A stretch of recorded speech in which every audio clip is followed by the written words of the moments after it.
It's tax season, and at LifeLock, we know you're tired of numbers. But here's a big one you need to hear. Billions. That's the amount of money in refunds the IRS has flagged for possible identity fraud. Now here's another big number. 100 million. That's how many data points LifeLock monitors every second. If your identity is stolen, we'll fix it guaranteed. One last big number. Save up to 40% your first year. Visit LifeLock.com/podcast for the threats you can't control. Terms apply. It's football season, and you can now get almost anything you need for game day delivered with Uber Eats. What do we mean by almost? Well, you can't get a running back delivered, but you can get baby back ribs delivered. A strong defense? No. A strong deodorant? Yes. A six-pack of abs? Nope. Six-pack of beer? Yes. Get almost anything for game day delivered with Uber Eats, official on-demand food delivery partner of the NFL. Order now. Alcohol 21 plus and in select cities. Product availability varies by region. See app for details. This episode is brought to you by Stouffer's. Here comes three-time juggling champion Natalia Rogers. She's juggling law school, her TA job. Oh, narrowly catches the laundry. What's that fourth ball? Parents unexpectedly showed up at dinner time? Is that too much for Natalia? Not with Stouffer's Chicken Alfredo and its mouth-watering mix of Asiago, Romano, and Parmesan. When you're juggling four things at once and the clock strikes dinner, think Stouffer's.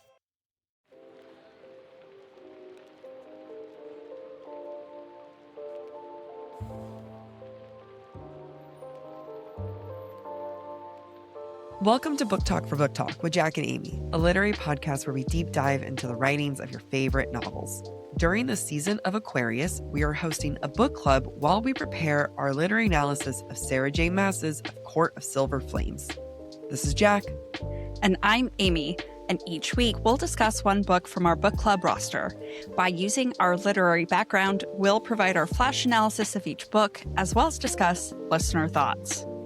This week, we're discussing Belladonna by Adalyn Grace. The views expressed by the hosts are entirely their own and in no way represent the thoughts or intentions of the original author. This podcast is a discussion shared to spark thought and conversation on the characters and themes of this novel. The interpretations presented in this podcast are just a few of many possibilities. Listeners are encouraged to read along and share their own analysis of the text. Though the hosts speak mostly within the constraints of this book, series spoilers may be discussed with or without warning. Explicit language, as well as themes of sex, violence, abuse, depression, self-harm, and death will recur throughout this podcast. Listener discretion is advised. If you're enjoying the podcast, check out our Patreon for more exclusive content. You can find us at patreon.com/booktalk4booktalk. Okay, fair warning to the listener or anyone viewing this. I'm getting over a cold. I have a stuffy nose, and there's going to be some mouth breathing. And I hate it because even if you can't hear it, you'll be talking, and all I do is see the image of myself going. And I'm trying so hard to be like just breathe normally. And I'm my voice and throat are almost back to normal. Is my voice still raspy a little? A little, but not terribly. Whereas I feel like mine. No, yours is normal. It doesn't feel normal, even if it sounds normal. Yeah, that's how I feel. I'm like, don't I sound like a raspy goddess? Because I don't feel normal, but... Sing Smelly Cat and we'll figure it out. Smelly Cat? I mean, I'm just good at it, so I can't. It's hard. It's hard for me to be bad at singing. Oh, God. Okay. No. We're not humble. No, you guys don't even understand. I am a very decent singer. Am I great? No. But am I very much above average? Yes. I have won second place many times. I've been the best of the losers many times. Okay, we did not have to say it like that. Wow. I've been the best of the non-gold winners. That's hangover from my competitive high school sports days. Look, I mean, not just that. I know one of the most triggering things I can talk to you about is how you were almost valedictorian. Yeah, in high school. It is very triggering. Yeah, it was one assignment. One assignment. One assignment. It was like 1,000th of a GPA. Anyway, let's move on. All right. Hands up, tits up. I don't want my tits to go first. Oh, okay. Yep. There's so many words in my mind, and I can't pick which ones to say. I loved it. A fun twist on a triangle. Question mark? Question mark. Period. That was, yeah. Whatever the 10th word is. Exclamation point. It's giving Bronte. It's giving Gothic. It's giving other Bronte. Like Charlotte versus... Yeah, because I was like, what in the Jane Eyre Yeah. and Wuthering Heights is this? And those are the two sisters. Those are opposite sisters. Charlotte and Emily. Yeah.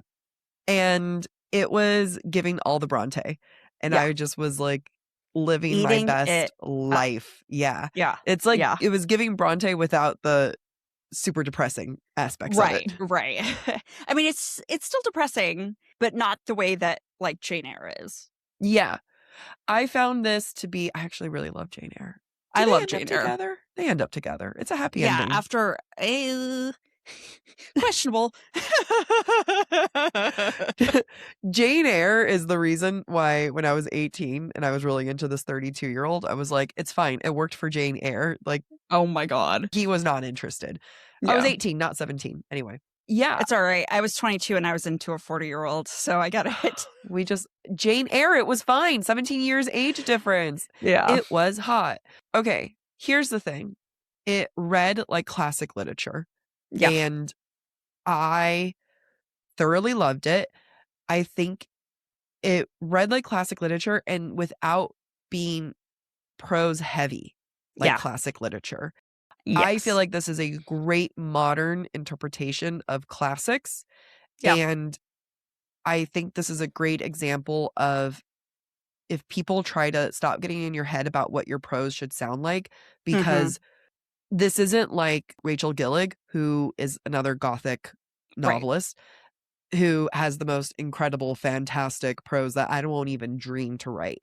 And yet, there's something about Adalyn Grace that it's giving literature. You know what I mean? Yeah, it really is. It has all the vibes of Gothic while being accessible. Because not all Gothic literature is accessible. Like, for example, I love Jane Eyre. I can't stand rereading Wuthering Heights. Yeah. And it is a prose difference. It's also a mentality difference. A lot of people really struggled with The Night and the Moth. Yeah. A lot of people. A lot of people did. A lot of people. And it was...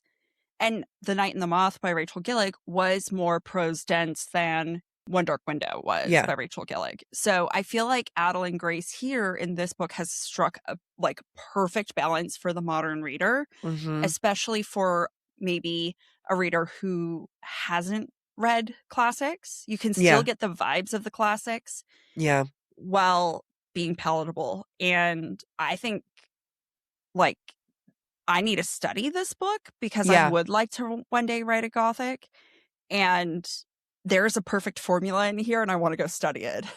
It is a perfect formula. It's Gothic mixed with fantasy, and I don't mean fantasy like, you know, ACOTAR fantasy. I mean almost like Disney fantasy, right? Like there's kind of this like magical element, like beyond being able to see death. I'm talking about the storytelling itself. Yeah. The magical Disney princess-esque vibes of it is there, and I'm gonna have to like what are the words that she's using? You know what I mean? Like I want to be like this one word completely changed the description, and that's what made it magical. Like what are the things that brings this magic to life? Because whenever I see people do cosplay for Belladonna, it is the most beautiful dresses that it's all, yes, those are beautiful dresses, but the beautiful dresses didn't even make up a big part of the book, if that makes sense. You know what I mean? Like, that wasn't like a huge feature of it. It just is part of the magic of the whole world. Right. You definitely get a era from the dialogue, the way that it's really, to me, at the end of the day, about syntax, by which I mean how the sentences are shaped. Yeah. Both in dialogue as well as in exposition. Yeah. Because the way that things are described and the order in which things are described create that atmosphere of oh, this feels like the 1800s. This Mhm. feels like Victorian era. Yeah. And, and also talking about like chaperones and what's Mm. acceptable for a lady and what Yeah. is aristocracy, etc. It had no place in time, but Yeah. I knew exactly where we were. Yep. But then she was able to bend rules, like, casually mentioning 2 women together Yeah. and not having that be a big thing. But I mean, that's the thing where it's like we know the rules, but we don't know the rules. Yeah, because sometimes it felt like Roaring 20s. Sometimes it felt Yeah. like late 1800s. It's also giving Gatsby. Yeah. It's also giving Gatsby. Yeah. It was fun. I enjoyed every moment of it. You could start listing a lot of the classics. Like we all know, actually, no one knows how I feel about The Great Gatsby. I actually hate it. I think it's the book that all men like to say it's their favorite book. Mm. And I don't hate the book necessarily. I mean, it's like a decent enough book. You hate the hype around it? Yeah, he stole it all from his wife. I mean, it's one of those things that and this isn't an attack to you guys listeners, this is an attack to all of my ex-boyfriends, but when they're like, "The green light at the end was symbolic for blah blah," obviously it's fucking symbolism, it's right in your face. Yeah. Yeah. Not smart by calling it out. Yeah, you ex-boyfriend idiot. Of course, yeah, so I have a lot of feelings about The Great Gatsby. But it is a good book. Not decent enough. But it's definitely this book, Belladonna, you can start listing these classics, right? It does hit Mhm. The Gatsby. It does hit Bronte. It does start to hit almost maybe because I'm listening to All the Souls and Stars. I'm Mm. there's a hint of Faustianness Mhm. between her and death. There's a little bit of a Yep. bargain-esque happening. So it really is getting all of these classics where if I haven't looked into Adalyn Grace, if you were to tell me that she was this literature academic who knows every single classic, I would believe it because Yeah. I feel like she did research going into this book. Yeah. It also has Edgar Allan Poe vibes as well. Which then goes into oh no, not Bronte. Who's the one who, I mean, actually they all, I was like, who's the one who killed herself? Dickens, Emily Dickinson. Mm-hmm. It has some of that. Mary Shelley. Yep. Frankenstein. Oh, yeah. Truly, this Mhm. Belladonna captures all of it. It's Yeah. just, it's impressive. It's a very impressive book. And I think that what makes it so impressive, and I really hope if Adalyn Grace hears this isn't insulted by what I say, because this is a compliment, is the simplicity of it, Mhm. where it is not, like you said, it is obtainable. It is digestible. It is not something that is going to Overwhelm. overwhelm a reader. And, sometimes I go into a book loving being overwhelmed. Hello, Night in the Moth, one of my all-time favorite books. But did I have to reread some sentences and replay some things? Yes, so I could figure out what was happening. And does that take away from a story? Yes and no. But I never had those moments here, so I Mhm. was present the entire time. Yeah. I devoured this book in Yeah. the only time I wasn't listening was when I was sleeping, but I devoured it in 36 hours. I started one afternoon, I ended by the same time the following day. So I It's guess fun. 24 hours. I think what else about it is the fact that while it is YA, Yeah. it does read beyond YA. And while the spice wasn't explicit, I enjoyed it. It gave me butterflies. Why is it YA? This is one of those Yeah. books where if it was if you're I did not find this to be YA beyond the fact that she was 19 years old, turned 20. Right. Right. It doesn't feel YA. It does. Yeah. And it also doesn't feel super mature, which is perfect because she's 19, about to turn 20. Right. So Exactly. it has, again, such a great balance where this doesn't read YA, but this doesn't read like an adult. Which Right. it shouldn't. Right. Right. There's a certain naivety to her, which makes absolute sense, and to her view of the world and her emotions, which makes sense Yeah. to her circumstances. And that didn't take away from it for me. Mm-mm. Yeah. She was raised absolutely sheltered for the worst reasons possible. She's experiencing this world for the first time, what it means to have family, to have friends, to have a community. And that naivety goes in tandem with the naivety of youth, right? Yeah. So you kind of have like the two things working against her. But like, here are two things that you could have the reader be absolutely annoyed with. And Yeah. it just made her endearing to me. Yep. I completely agree. What's her name again? Signa. Signa. I was going to say, I'm like, do we want to go dive more into Signa? Because I got some thoughts on her. At the start of the new year, I'm always thinking about my finances, especially am I paying off my debt at the rate I want to pay it off? And am I saving enough in retirement? You can set yourself up for financial success this year with Monarch. Monarch is an all-in-one personal finance tool designed to make your life easier. It brings your entire financial life, budget, accounts and investment, net worth, and future planning together in one dashboard on your phone or laptop. I get an email report from them every week. I actually really love it because it tells me all of the reoccurring purchases I have and all of the subscriptions I keep forgetting to cancel. If you're trying to break a habit, I highly recommend using a tool like Monarch to track your spending, because when you're trying to create new money habits, it's so much better to know where your money's going. Some of Monarch's most popular features includes their data visualizations. We love a chart. We love a diagram. I'm a sucker for a line chart. And it also has individual and partner filters. So you can share your Monarch account with your partner and financial advisor for no extra cost. Money is such a hard conversation to have, especially with loved ones. And 7 out of 10 members of Monarch say the app has improved their financial conversations with their partner. And it's definitely something I'm going to start using with my partner as we prepare for our wedding. Set yourself up for financial success in 2026 with Monarch, the all-in-one tool that makes proactive money management simple all year long. Use code BookTok at monarch.com for half off your first year. That's 50% off your first year at monarch.com with code BookTok. BookTalk. Here's the thing about New Year's resolutions. Nearly 80% fail by February.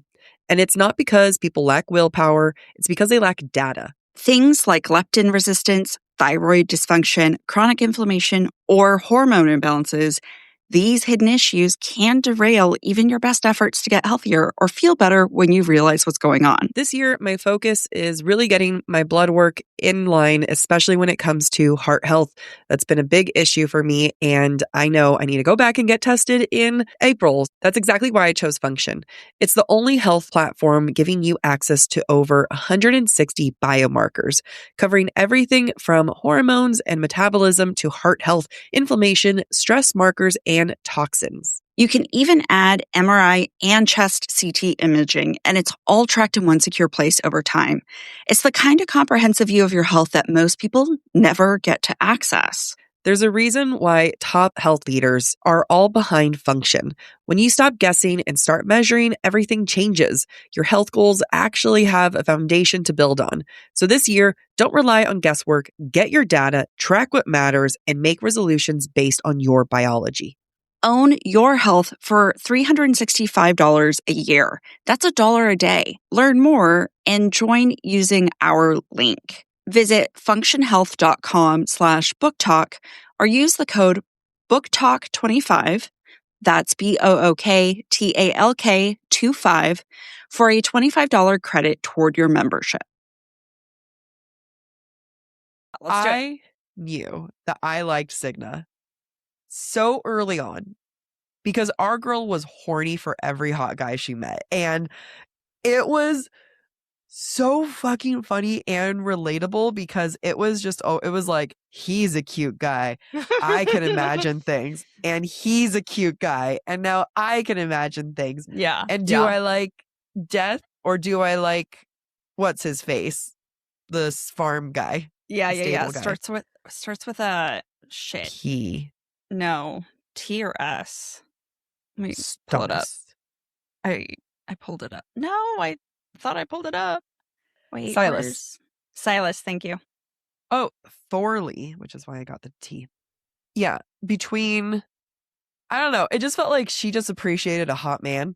Yeah. You know, between like even the dad. She was like, he was a looker back in the day. Yeah. I mean, she was horny for anything that was attractive. And girl, I get it. Yeah. I get it. She was like, I'm finally unleashed. I want to Yeah. go into the world. I want to get married, and every man is a potential. Like, I respected the hell out of that. And it was never, for me personally, a moment of like, but what about Silas? But what about death? Well, what about, I was like, get it, whatever you want. Get all of the dick if that's what you want. Yeah, which goes back to my comment at the start about how it's a fun play on a triangle, because it's not really a triangle. We Yeah. kind of know from the start that she's always going to have a thing for death, and it's always going to be about death. Yeah. Yeah. But like any 19-year-old, very relatable, like, oh, he's also attractive and giving me attention. Why can't I have both? Why can't I also enjoy that? I think Silas was a great example. Like, I thought there was a moment where I was like, oh, this is like all in her mind. The same way that you and I, like, when I'm like, so the gym crush walked past me. Like, it's a story you play in your head, because then I was like, oh, he's in love with the cousin, the chick, Blythe.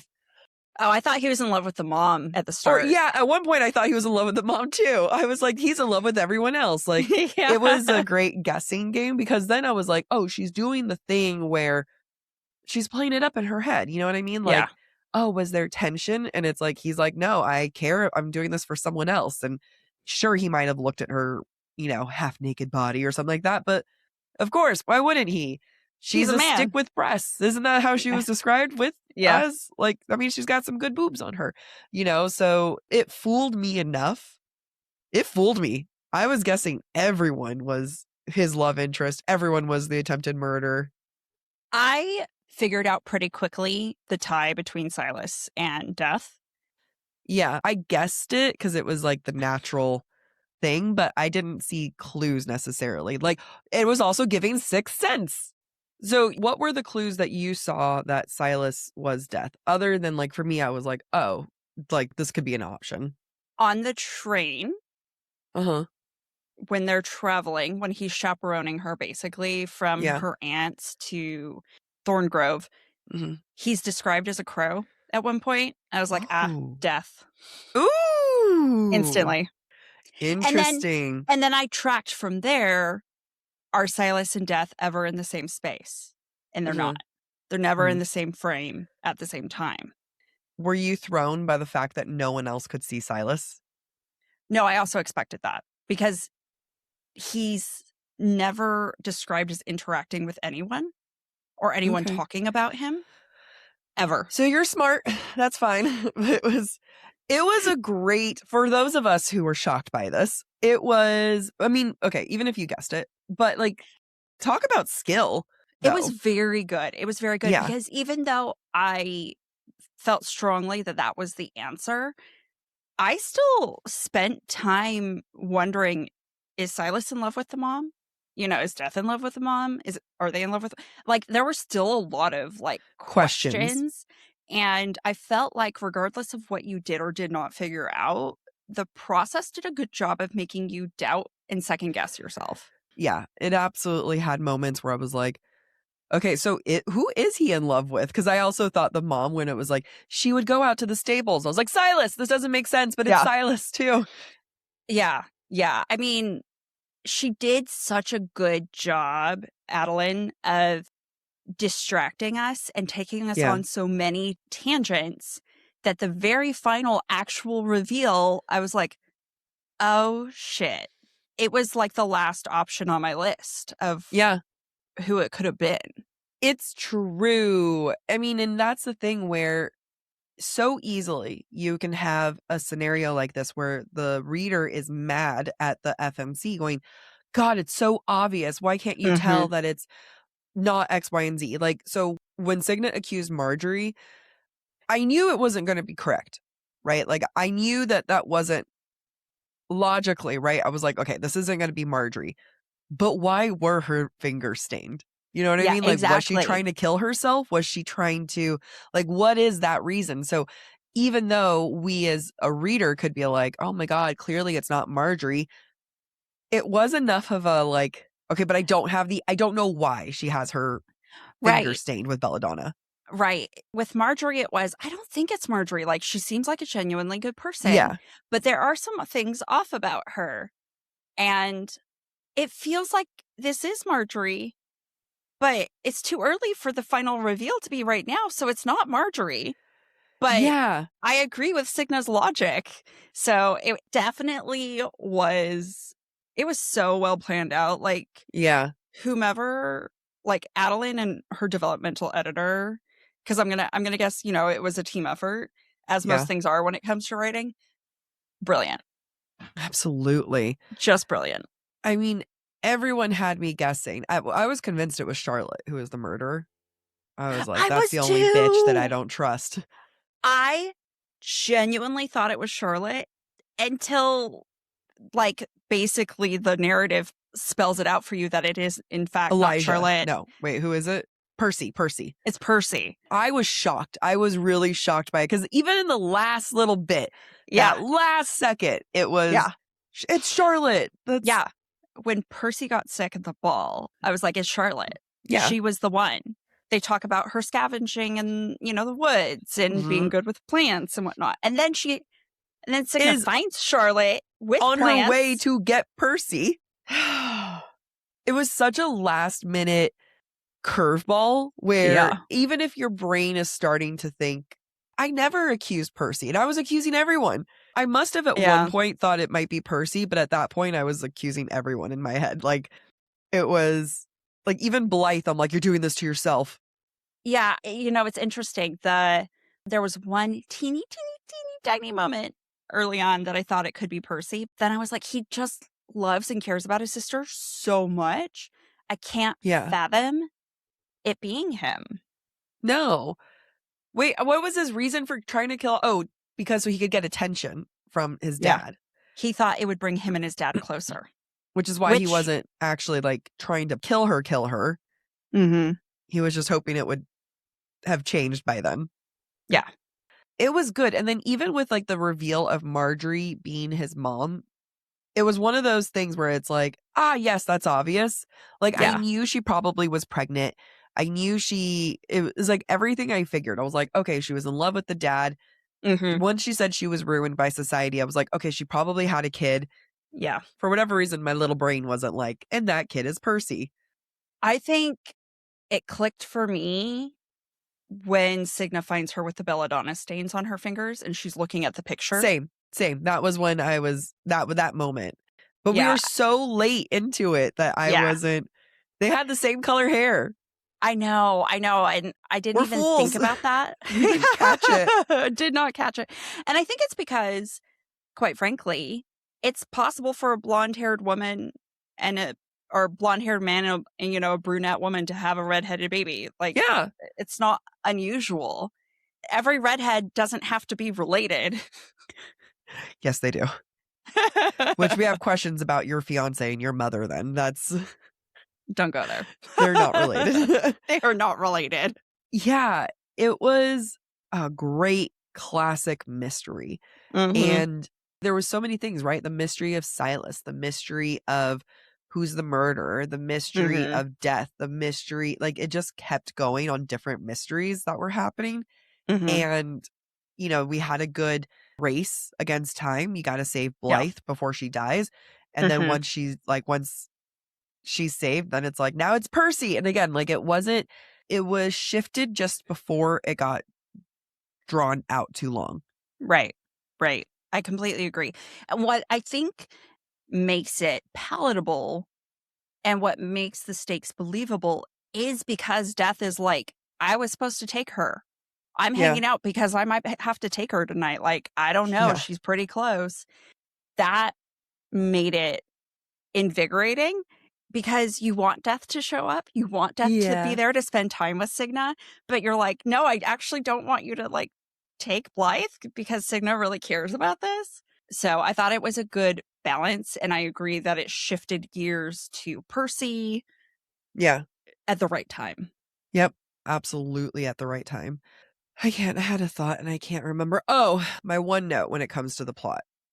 My one thing is that at the very end, Death was like, hey, we can't keep seeing each other. We're like, Blythe is alive.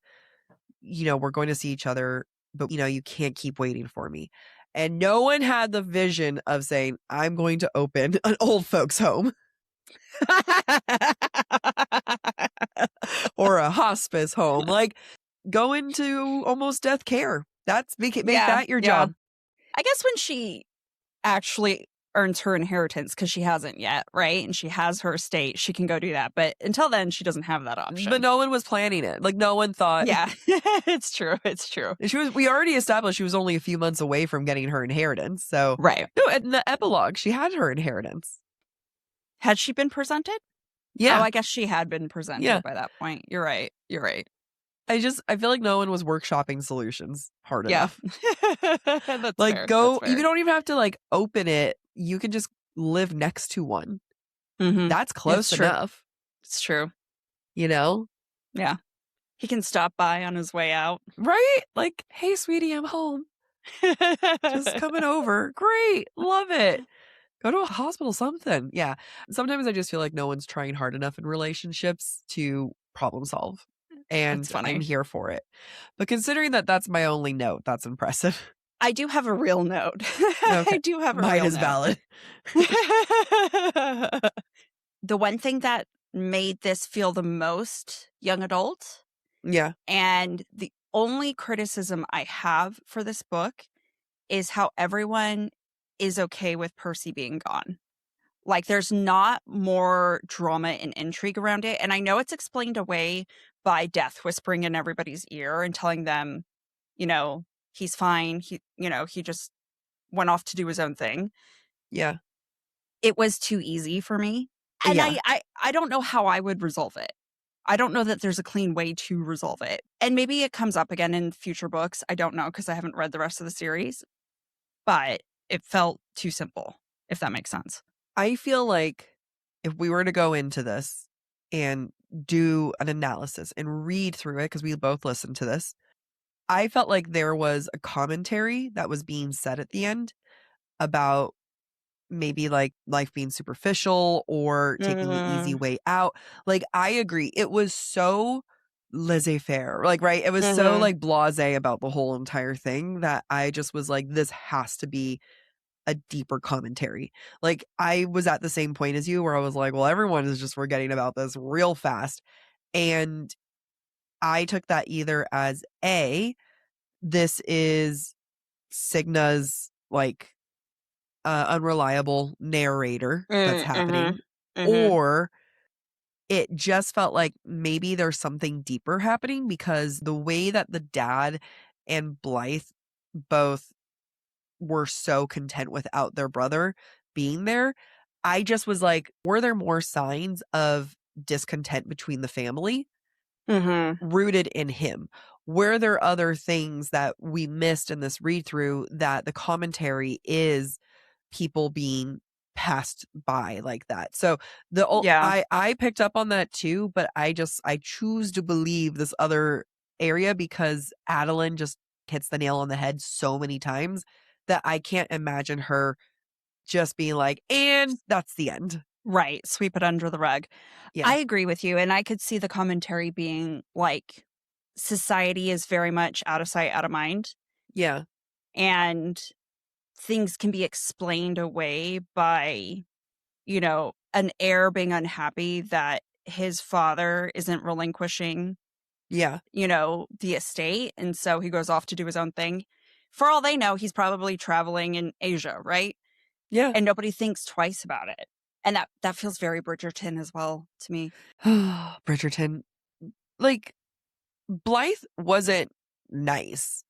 Like, that's the thing, right? Is that like none of these characters were good characters. I mean, like, they're fantastic, but like them themselves are not good, because Blythe I still didn't trust towards the end. Like, I still wasn't thinking, oh my God, this is her bestie. Because, even when she was giving her mask, she was rude and mean about it, right? And I know that Cigna kind of like explained it away, being like, that's just her personality. Yeah. Like, she's just a hard ass. But, it just also kind of added to this superficiality, like to this world where even the closest person that she has, Blythe, is still surface level to some degree. And I know that future books have to do with her. And I bet like there's going to be a lot more to dissect and, interesting things about her there. But I still didn't fully trust her at the end, even with all this. So her, having the best time with her dad added more to the I don't trust her column. Interesting. Yeah. Yeah. Yeah. I would be interested not only to read this physically, but also the rest of the series, which I will do at some point when there's time. Who knows? But I actually really enjoyed Blythe. And I enjoyed Blythe's, I'm going to say, ruggedness for someone who's so sophisticated. If that makes sense. Yeah. She really rough knows around the edges. She's abrasive and she knows what she wants and she's not apologetic. And I'm not saying the way that she insults people is positive, but I understand the character and understand what Adalyn was trying to do with that character. Oh, absolutely. Like Blythe is a very clear character, right? She's mean to Cigna because that's the only person she can boss around, right? There's also a jealousy that Cigna gets to go live the life that she kind of wants to live, but at the same time, she resents that life and doesn't want to be married off. So there's this push and pull between I want to go be with the pretty balls and dresses / don't tell me what to do and that I'm forced to get married. So there's a lot of push and pull to Blythe that makes her a very rich character. Yeah. That rich, like me not trusting her is a sign of like good character development, I'd say. Not a like I think sometimes that happens and that's because like authors kind of leave their characters only half fleshed out. That's not the case here. Yeah, I agree. Take a sip. Grab a snack, stretch your legs, and listen to this while we plot our next move. I've been clearing out my closet, and it just reminds me I need to shop more at Quince because I am tired of fast fashion. Quince has your back because they are all about elevated, essential fashion that helps you build a wardrobe that feels timeless. With versatile silhouettes and thoughtful details, they're the kind of style that you will wear again and again. I know that because I see you wear it again and again. I want what I wear to be effortless, but like in the best way. Quince has wardrobe staples with quality that's made to last. 100% organic cotton sweaters, premium denim made with stretch for comfort all day. That's what I get because I can't handle tough denim. I love their luxe cotton cashmere blends that are perfect for the changing seasons and my work wardrobe. Quince works directly with safe, ethical factories and cuts out the middlemen so you don't have to pay for brand markups. They're all about high quality clothing.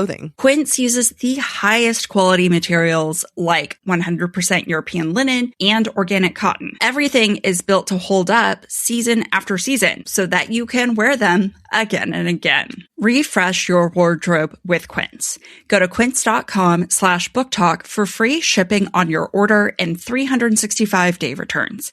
Now available in Canada too. That's QUINCE.com/booktalk, BOOKTALK, to get free shipping and 365-day returns. Quince.com/booktalk. One of my confessions is that in my 20s, I got docked with overdraft fees all of the time. The pain of my 20s and overdraft fees. If we had Chime, everything would have been different. That's because Chime isn't just another banking app. They unlock smarter banking for everyday people like you and me with products like MyPay. It's not like old school banks that charge you for overdraft fees or monthly fees. It's built for you, the person, not the 1%. They even give you access for up to $500 of your paycheck anytime and getting paid up to 2 days early with direct deposit. And some of those old banks still don't do this. I didn't even know it was an option until the Chime. Chime helps you build your credit history stress-free because you're using your cash to build that credit. Earn up to 3% APY on savings. Also, you guys don't understand how great that is because it is 7 times higher than traditional banks. Chime is not just smarter banking. It is the most rewarding way to bank. Join the millions who already bank fee-free today. It just takes a few minutes to sign up. Head to chime.com/booktalk. That's chime.com/BOOKTALK. Chime is a financial technology company, not a bank. Banking services, a secured Chime Visa credit card, and MyPay line of credit provided by the Bancorp Bank N.A. or Stride Bank N.A. MyPay eligibility requirements apply, and credit limit ranges $20 to $500. Optional services and products may have fees or charges. See chime.com/fees info. Advertised annual percentage yield with Chime Plus status only. Otherwise, 1.00% APY applies. No min balance required. Chime card on-time payment history may have a positive impact on your credit score. Results may vary. See chime.com for details and applicable terms. We have to address the tall, sexy death in the room. Oh my God. I don't care that he has shadows. The way that he's associated with shadows is not overplayed in my mind compared to other shadow daddies that we encounter, because of how much it's about cloaking his identity and preserving his identity and basically the sanity of those who pass on. First of all, narrator did a fantastic job with his voice. Oh, such a good job. So good. If you have not listened to the audiobook, please go to Libby, get it from your local library. She did a fantastic job. She did a fantastic job. Like, instantly, the first time he speaks, I'm like, oh, I'm in. This is my book boyfriend. Oh, yeah. I know, right? Where he was like, what was it? Like, you attacked me? Like, some like things. And I was like, and she just described the voice. And I was like, all right, so we're fucking death. That's what we're doing, right? Like, we're going to fuck him because we gotta. It's like the narrator for A Touch of Darkness who did Hades. Like, there are certain women who narrate male voices that I'm like, yes. And I just like, I am in it. Like, there's no like, this is a woman reading a man. Yeah. No. Like, I just like, this is a man. This is a sexy man. Yeah. This is a very sexy man. I really liked Death. And what I really liked about Death is how much he has morals.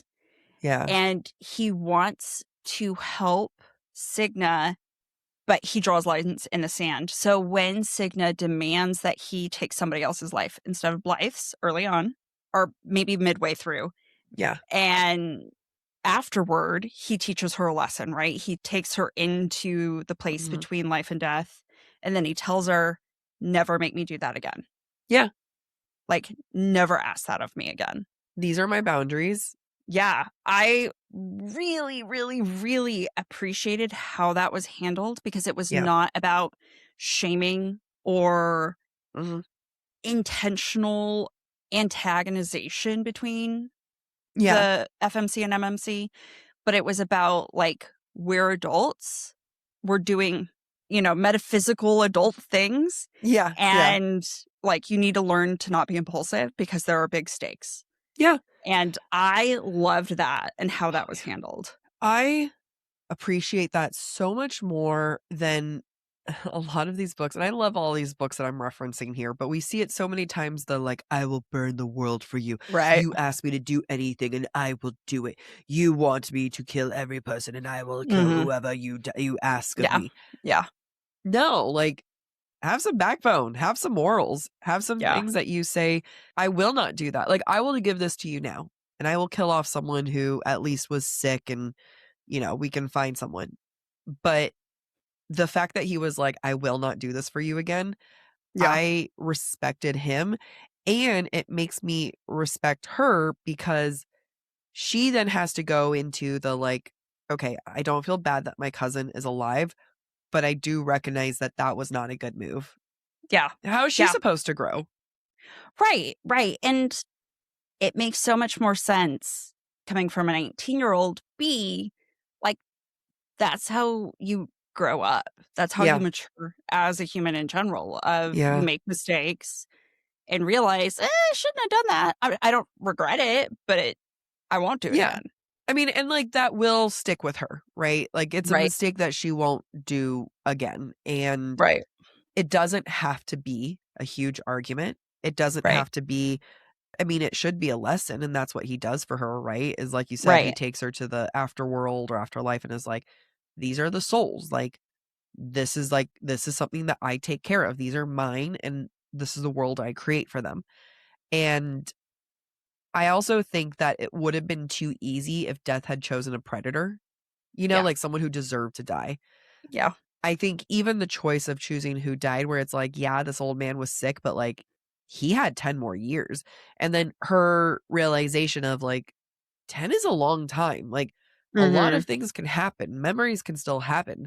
Whatever Yeah. needs to be fulfilled could have still happened in that time. And it was enough. It was just the right situation to make her learn from that without being like, I mean, if it had, again, I could have been like, well, why didn't you choose the pedophile rapist over there? You know what I mean? Yeah. That's too easy to choose. Right. And I think it was very clever because ultimately what Adalyn and what Death did is picked someone as close to who the person who Signa loved the most, which was her grandmother. Yeah. And it was as much about you made me take 10 years from this person. And you also made me take 10 years of memories from his loved ones who will keep living. Yeah. And that's something she can relate to, right? Like, if I had had 10 more years with my grandmother, Oh, I yeah. would want those 10 years. And Yep. she truly robbed more than just one person with her Yeah. choices. And I felt that was powerful. I actually liked the fact that their first penetrative sex scene happens like right after that. Yeah, I agree. In the 'cause same space. she reaches his level.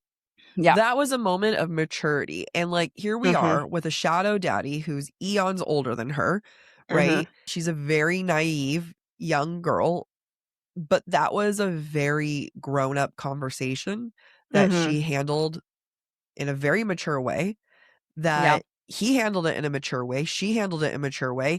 And she came to a realization that an adult who isn't defensive would come to. Yeah. And that made me completely okay with them having sex immediately after. Yeah. Same.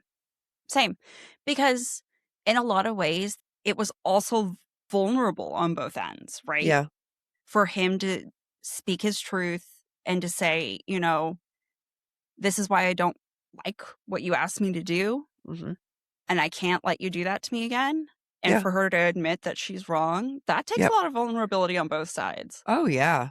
Even adults haven't mastered that, you know? Like, there's plenty of people in the world who won't have that conversation. And it's impressive. It's impressive to see. And it happened so naturally. And even though Signa is a young, immature girl, she's gone through enough in her life that makes me believe that she could come to that conclusion on her own. You know what I mean? Like, yes, she's young. Yes, she's naive. But, you know, she still's been through it. Like, she might have been secluded, but she has been surrounded by death, literally, you know? Yeah. And the amount of times she's killed herself off, that's got to do something to a person.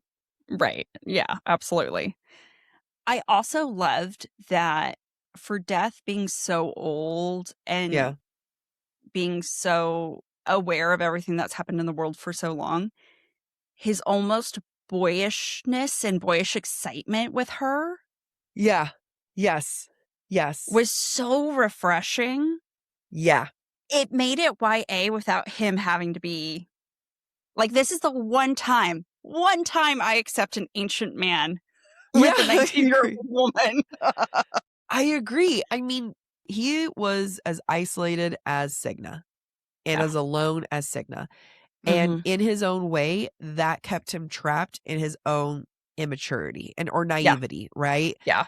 Not that he is immature, but like maturity comes through life experiences And interacting with people. And interacting. And he doesn't have that. You know, he has it with the animals, but he's only able to watch and observe. And the excitement that he gets to talk to her, to actually experience something with her, that is exciting. And it would make it have like a boyish charm to it. And I'm not mad at it. There's so many things where, you know, the concept of watching your, like Jacob in Twilight, watching the person that you're going to marry from a child to growing up and being like, you're now all primed and ready for me. Yeah. You know, I could have issues with it. I don't with this one.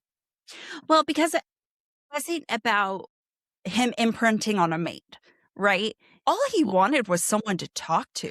He said that he saw her dancing with her and in like a gorgeous dress and that they were together. Like, he knew where that was going. No. I understand that. But while she's a baby. Yeah, that's true. He's just more curious of like, I've been asking to not be alone. And here's the first human being I can't even kill. and I see her future. And yeah, he sees a picture of her future, and maybe that's a hope, but I do feel like for a long time it was more curiosity. Yeah. I'm just saying that this is a thing that I know people have issues with. I personally do not. There was something that, like, I don't know. I think, is it in Emma where Knightley is a lot old, like kind of older, Oh, and he's like waited for her to mature. Like he says something of like, or like he's older and maybe. he's kind of like been waiting for her to grow up. And I thought that was the most romantic thing back in the day. Again, I also love Jane Eyre. So when I was younger, I was like, this is so hot. And then Yeah. him being like, I saw you as a little girl and was waiting for you to mature so I could be Yeah. with you. And I was like, Blech. this is true love. Like, look, my brain formed weird, and that was not my choice. That was Yeah, no. literature. But Blame literature. blame literature. But like in theory, I can see if people have similar issues here. I Yeah. do not. I loved it, and I'm on board. Like, he was just excited to see her. Me, as someone who would love to start problems with a guy who was like, I want to be with you, I'd be like, really? Because it seems like I'm your only option. It is a bit of fated mates. Like, that's the thing. But again, I'm not mad at it. It is fated mates. He's literally been waiting for her for eons, and she is created for him. They are destined to be together. I'm not mad. I think what makes it okay for me, first of all, it doesn't, at least the beginning does not read as imprinting the way that, like, for Jacob, it's like, I'm obsessed with you, Bella, and I want to bang you. And like, oh, nope. Turns out it was that one egg. Yeah. So, like, that's weird. It was that one fucking egg that dropped that I wanted to bang. What I like is that she's the one who always brought him around. Yeah. Right? It was her basically initiating. Yeah. And she fucking hated him until she realized, oh, I'm actually just obsessed. And he protected her from predators. He protected her. Like, I think his attachment to her felt more like genuine affection than it felt predatory. And I think that's what makes it feel okay to me. Yep. It's finally warming up here in LA, which means I get to finally go walking, and I finally get to show off my new Gabby sneakers by Vionics. And you have to look cute on those walks because you might get a meet cute. Oh my God, I really could, especially in this neighborhood. And with my Vionics, I know he'll be looking at my feet first. And he's going to be saying, damn, those sneakers look good, because the Uptown sneakers are so cute, but also so comfortable. They're perfect for cool weather, warm weather. And I love the suede leather that they use for these shoes. It is so stylish. And my hypothetical meet cute man might also say, wow, you look like you are very comfortable walking. And I'll say, well, yes, I am. That's because of Vionics' exclusive VioMotion technology, which sets them apart. They began revolutionizing medical orthotics, and today they continue to use that science to engineer the shoes that leave you feeling good and energized and ready for me to walk with my meet cute man. They even offer a 30-day guarantee. You wear them, love them, your meet cute loves them, or you return them for a full refund within 30 days. And then meet cute, he's going to want his own pair, and he'll go online shopping. And it's going to be a super easy shopping experience with him, because Vionics is a very easy place to go and buy things. I know it because I can't stop. And you can use code BookTok at checkout for 15% off your entire order at VionicShoes.com when you log into your account. It's one-time use only, so get some shoes for you and for your meet cute. Vionic shoes, wearable well-being for your feet. I'm at that age where I'm willing to try anything just for the sake of wellness. And Brello makes finding the right metabolic wellness support easy. I've been on a GLP-1 for 8 months now. It's been one of the best things that I have done for me. Getting connected to a provider who can give guidance for a GLP-1 can be tricky, but Brello has made the whole experience so straightforward. I knew when I started a GLP-1, I wanted something that was a more sustainable approach to metabolic wellness, and I needed to focus on habits, education, and structure alongside provider insight. And that provider insight is what Brello has offered. Brello provides transparent pricing with one flat monthly cost. GLP-1 plans start as low as $133 per month with a 3-month commitment. Brello provides access to a private online community for support and accountability. I love that they have built-in virtual wellness classes because they range from exercise to nutrition to mindfulness, all of which is important to the metabolic journey. Brello also has an easy-to-use app to track progress, manage reminders, and stay on top of renewals. Go to BrelloHealth.com today to see if you qualify.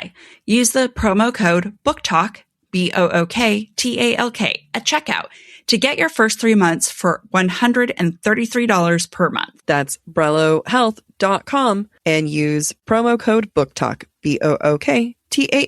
All patients must meet with a healthcare provider prior to any medication being prescribed or dispensed. Any medications ultimately dispensed to a patient will be done pursuant to a valid prescription from a healthcare provider. Compounded drug products are not FDA approved. FDA does not evaluate compounded products for safety, effectiveness, or quality. Compounded medications are not reviewed or verified by the FDA for safety, effectiveness, or quality and are not FDA approved. Not available in all 50 states. And then there's that moment where she calls him out on like, yes, you were there doing things to protect me, but like it had repercussions too. Mm-hmm. I was alone. And then he had to be like, oh, Yeah, I didn't process understand that. Yeah. Just kudos to Adalyn. Like, Yeah. so much she did well to call out the things that would have been problematic had she not called it out. Yeah. It was Like, mutual growth. And that's what, Yeah. like, it turned into mutual growth. Yeah. That's what makes it so good. It was just so good. It's a banger. This one was It is a banger. banger. My God. It's so funny because when we saw Adalyn Grace at Romantasy Con last year, and Didn't know anything about her or this book. no, but like she had a posse with her, and I was like, did she bring them or did they just find her? And because it was like they were in cosplay every day, and it was really funny because everywhere she walked, they would be right behind her walking. Yeah. Do you remember that? I just thought it was Yeah. like the funniest thing where she would just walk and they were like with her the whole time. And it didn't feel like she brought them there. Like it felt like they were fans that she just was like, oh my God, you guys are adorable. But she truly had a little cult following with her. And when you go to her page, there's like people who love her and get dressed up and to the nines and stuff. And I was like, who is this Adalyn Grace? Now I'm like, yeah, I get it. I got it. And you know what? I changed my dress option. No, she got me. She got you for Romantasy Con. Oh no. I'm so easy. I think what I like about this, and is speaking to what you were just talking about with her fans, it's so easy to translate into a visual medium that is romantic, and it gives me like Black Butler vibes for the anime and the manga. It gives me all sorts of like different genres. I could see how this would be an anime. I could see how this would be a manga. I could see how this would be a live action. I could see I can see all of it. Which again is impressive because you have that requires tangible prose. Mm-hmm. And I think that's hard to do when you're not spewing like absolute poetics. Like to do tangible prose in a way that I am reading it and not having to reread a sentence to figure out what I just read is hard and impressive. Like both, I think that like this style of prose isn't given enough credit. Because I think we all strive or in our head, we think we need to be The Night and the Moth by Rachel Gillig. You know what I mean? Like I think or Jane Eyre. Right. Like, you know, when we think about, you know, literature, that's what we want to do. But here is a world that's just as visual, just as tangible. What did she do to this? What magic did she put in? Yeah, I know I asked for a special edition of this for Christmas. I'm going to have to go get a paperback copy so I can just analyze it and mark it up. Yeah. Actually, that's what I'm going to do after this. And then I'll come over to your place and record this sword. Do you want to go to Barnes & Noble? Yeah, I'll go to Barnes & Noble. Yay! Let's put off more stuff. Yay. All right, let's read listener thoughts. Is that what you're about to say? That is exactly what I was about to say. Oh my God, twinsies. I went to the library today to write, and I wrote like almost 2,800 words, which is pretty good, right? Like, and then I forget how decent that is because a solid writing day for me is like 3,000-4,000 words. That's like, I can put out 3,000-4,000 words if I like sit down and think about it. That's amazing because that's not what Okay, keep going. And I forget that that's not the norm, right? And then I Yeah. saw someone on an author on Threads being like, I did 3,000 words today, so excited. And then people like being like other authors being like, that's incredible. And Yeah. I'm just like, that's so like, oh, great, it's good. But then I just Yeah. keep remembering that one time I had a really bad manic episode and I wrote 14,000 words in a single day. So Yeah. I'm always like, 3,000, it was nothing. 2,000 to 3,000 is a very successful day for someone who is healthy, happy, and medicated. Yeah. I mean, and for most authors, they try to get 1,000 words. Like it Right. is. 1,000 is an achievement. Yeah. And I do have to try to remind myself that because I'm like, I'm just like, if I just skip some meds, I could knock out the series. No, don't do that. Right. I just always remember when we talked to Elise Kova back in 2023. Yeah. She said, I write 2,000 to 3,000 words in the first half of the day, and then I revise 2,000 to 3,000 words Yeah. in the second half of the day. And I'm like, that is peak to me. Yeah, it is. Like, that would be the ultimate, like, if I was writing full time, that's the minimum I would want to achieve. Yeah. What's also hard is like my psychiatrist and I are going to pull back on some of my meds next year or this year and, at different times. And so I'm like, I'll be able to, go. But like in my speediest of times, like while medicated, if I'm like feeling it, I can do 1,000 words in an hour and I could keep that going for like a good time. But again, it's like hard it's hard to have that time. It's hard to have that time. For me, writing is like sprinting, and I can only do it in short bursts. And so the fastest I can do is 1,000 words an hour, but I cannot do more than 2 hours at a time. Oh, I can lock in for like 4 hours. I can't. Yeah. The only thing that'll stop me is going pee and being like, oh, I am hungry. No. And that's or just work. That's just me. That's yeah. how my brain works. I can't. No. I mean, everyone's brain is different. Absolutely. Yeah. But then it's like, I mean, that's like when I'm really feeling it. Then there's other times where I stare at it and I'm just like, I don't want to. Yeah. But when I wasn't, I was medicated, but I wasn't medicated enough. And that one manic episode was glorious. And 50,000 words within 4 days. Yeah. I'm like one manic episode away from a good revision being done. I think God knew what he was doing, if anyone wants to choose to believe in God or universe, when you were not made bipolar, because I don't think the world could handle you having a manic episode. No. Yeah. Because I get hyperproductive and I don't think that you could, I don't think the world could handle you as manic hyperproductive. The world already can't handle me at my normal productive. Yeah, it's so true. It's so true. Okay. I mean, actually, when sometimes Amy and I are brainstorming and then she's like, and then we're going to do all of this. And I was like, no, we're not. No, we're not. I'm going to need you to bring it back. Yeah, I'm very aspirational when it comes to my brainstorming. All right, let's look at some positive reviews, shall we? Yes. We did not post this in time, so there aren't a bunch. We only gave you guys a few hours. You start at the top. I'll go from the bottom. Sure. Callie says, the vibes. Yep. Well, and then she does this symbol, which are, I think, chef's kiss.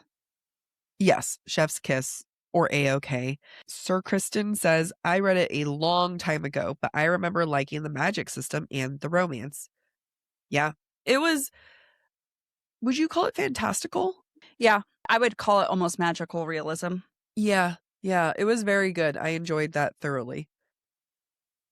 Linz says, I love stories that have personifications of death. I do too. And what I like about it is that it's the personification of death without it being necessarily a Hades Persephone trope.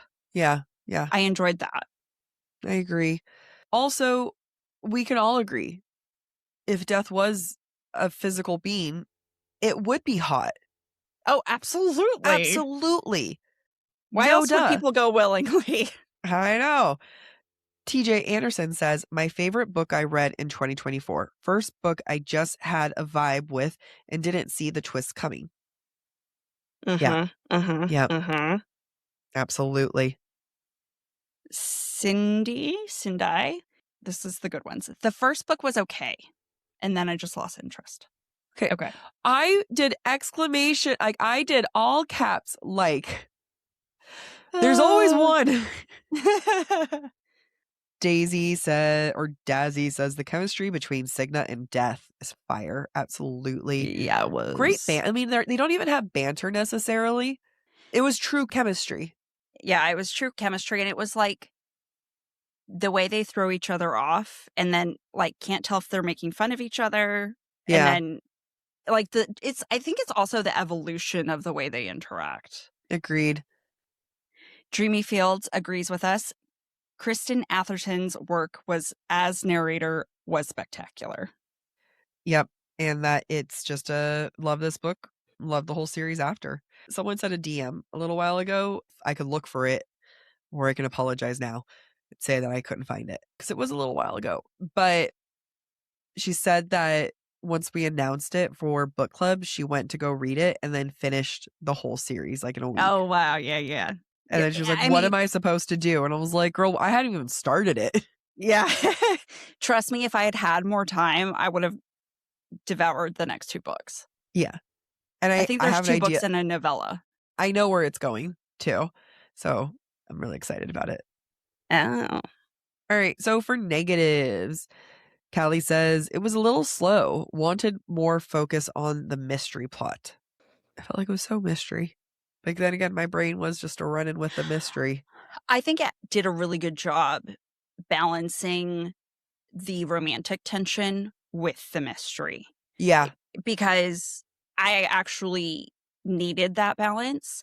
As much as I enjoyed the mystery aspect of it, I wanted the relationship that developed between Death and Cigna to advance at the rate that it did. I wasn't necessarily ready for a slow burn.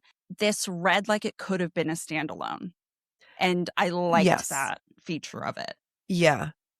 Do you know what I kind of want to do this year? I've been thinking about it.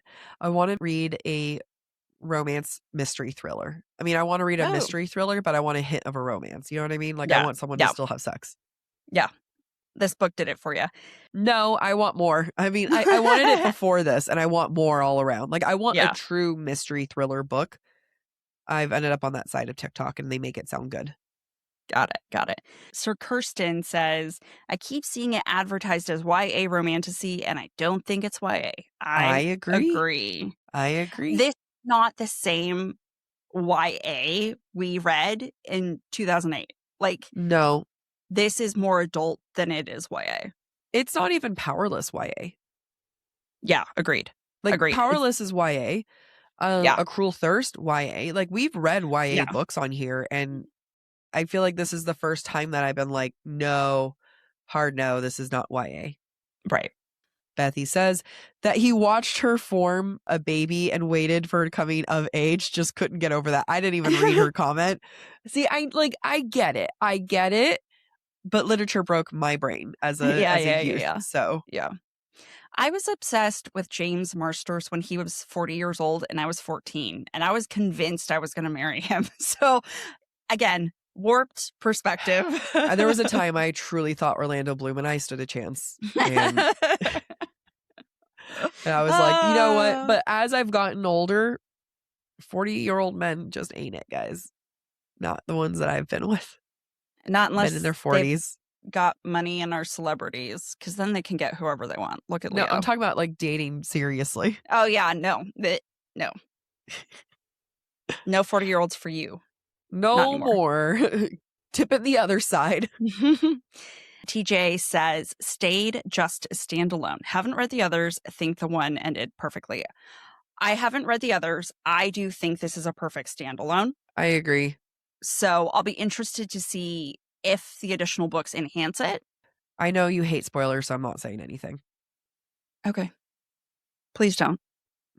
There are so many other times I let you spoil things. I know. And then it just makes me want to do it more. All right, last one. No, that was all of them. Yeah. It was a banger. It was a banger. 10 out of 10. Would read again. 10 out of 10. Plan to read more. One day, we will be able to have that time. I believe in us. I loved it. Chef's Kiss. I think that this was a fantastic book to add to the roster. Adalyn gets the hype that she deserves. Is she going to be at Romantasy Con again? Yeah, she is. Shut up. Yeah, she is. Oh, you know what?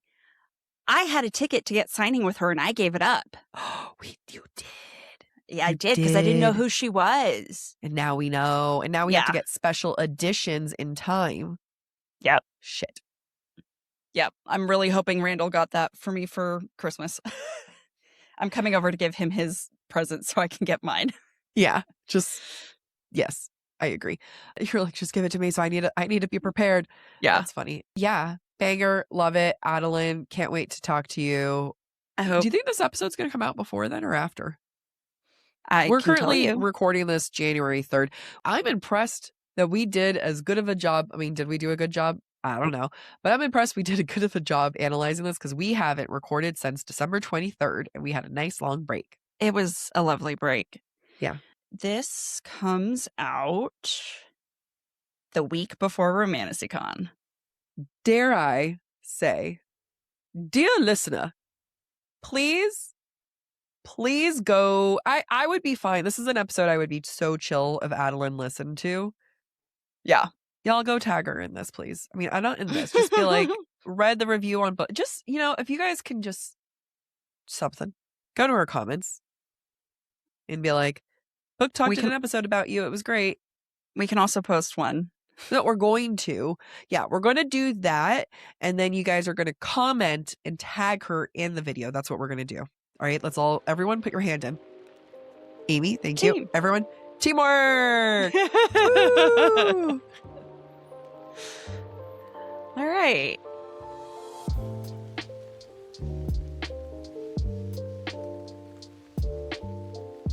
Thank you for listening to this episode of Book Talk for Book Talk with Jack and Amy. Stick around for a special episode this Thursday. Next week, we'll be discussing As Many Souls as Stars by Natasha Siegel. If you're enjoying the show, don't forget to rate, review, and subscribe on your favorite podcast platform. It really helps other readers find us. And of course, we'd love to hear what you thought of today's episode. Share your comments through our forum at booktalkforbooktalk.com, and we might feature your feedback in a future mini episode or in a Patreon exclusive episode. If you'd like to submit your take on any of the books we plan to discuss in the future, please be sure to follow us on Instagram, where we ask for listener thoughts and submissions. For merch and more ways to support the show, head to booktalkforbooktalk.com. You can also follow us on TikTok, Instagram, and YouTube at the handle BookTalkForBookTalk. And don't forget to join us by subscribing to the subtextsocietyjournal.substack.com to get more insights into the romantasy and romance world. Bye.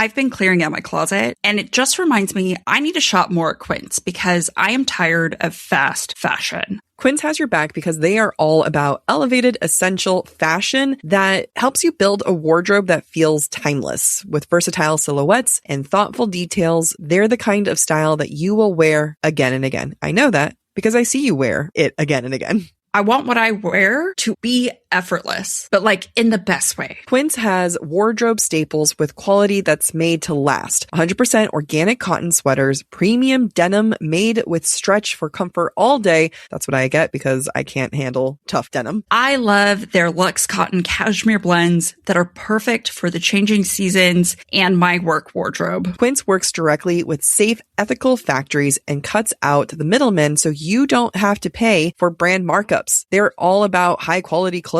Quince uses the highest quality materials like 100% European linen and organic cotton. Everything is built to hold up season after season so that you can wear them again and again. Refresh your wardrobe with Quince. Go to quince.com/booktalk for free shipping on your order and 365-day returns.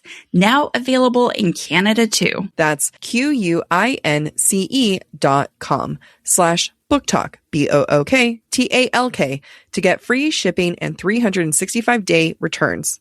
Quince.com/BookTalk. One of my confessions is that in my 20s, I got docked with overdraft fees all of the time. The pain of my 20s and overdraft fees. If we had Chime, everything would have been different. That's because Chime isn't just another banking app. They unlock smarter banking for everyday people like you and me with products like MyPay. It's not like old school banks that charge you for overdraft fees or monthly fees. It's built for you, the person, not the 1%.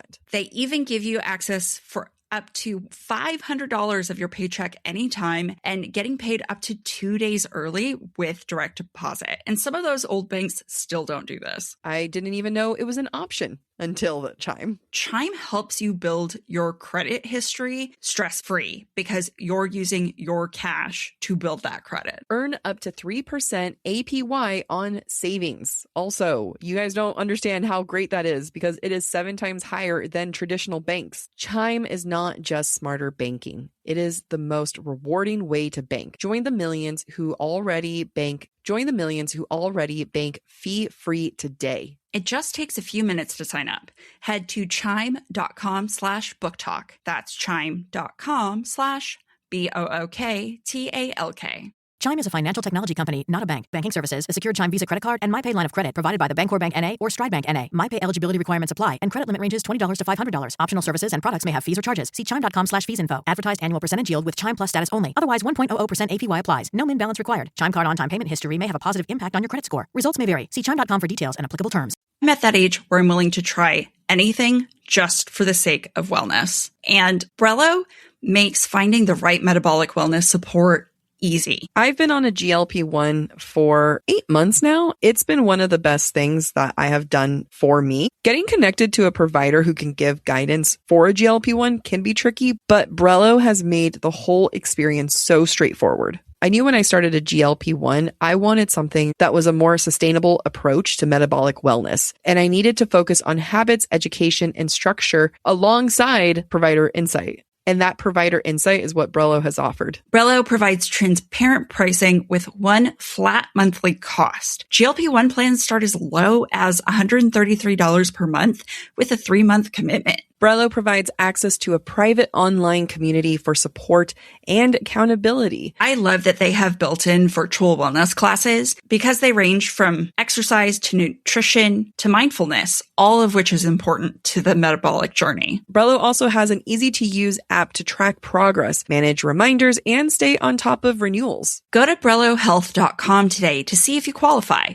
Use the promo code BookTalk, BOOKTALK, at checkout to get your first 3 months for $133 per month. That's BrelloHealth.com and use promo code BookTalk, BOOKTALK.